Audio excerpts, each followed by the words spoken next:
Bonjour, c'est Vincent de l'école de plongée Aquadomia. Je suis instructeur-trainer, formateur de plongeurs, du débutant jusqu'au moniteur de plongée loisir et au moniteur de plongée tech TDI.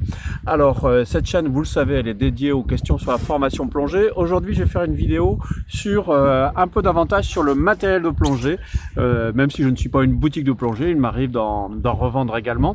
Et je vais vous présenter ceci. Ça, c'est une lampe. C'est souvent une question que j'ai, c'est quelle lampe de plongée choisir. C'est vrai qu'il y a pléthore d'éclairage, que c'est certainement l'équipement qui a fait le plus grand progrès ces dernières années en plongée sous-marine. Ce sont les lampes de plongée, grâce notamment aux LED qui deviennent de plus en plus puissants avec de plus en plus d'autonomie.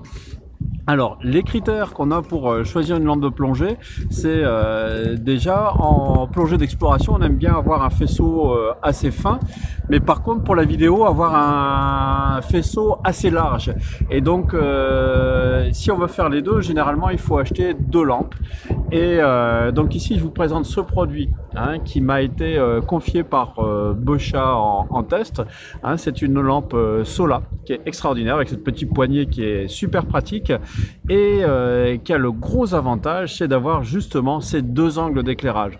Un angle, alors je lis dessus parce que j'ai pas forcément mémorisé entièrement, un angle de 12 degrés pour faire le spot, donc idéal pour pointer des choses, et puis un angle de 60 degrés, donc qui est en rendu sous l'eau et doit avoisiner les 90 degrés, donc idéal pour la vidéo.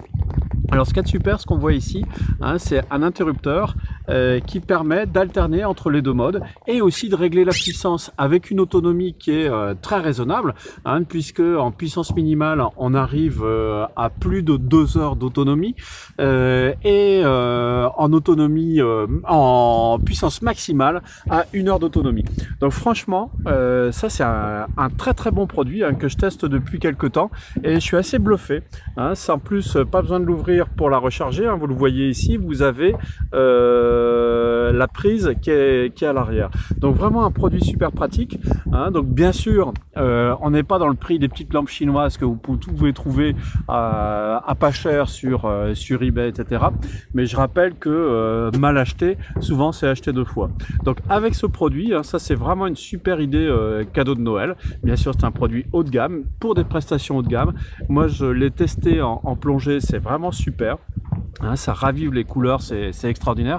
Je rappelle que pour l'utilisation des lampes de plongée, faites attention à ne pas éblouir les poissons.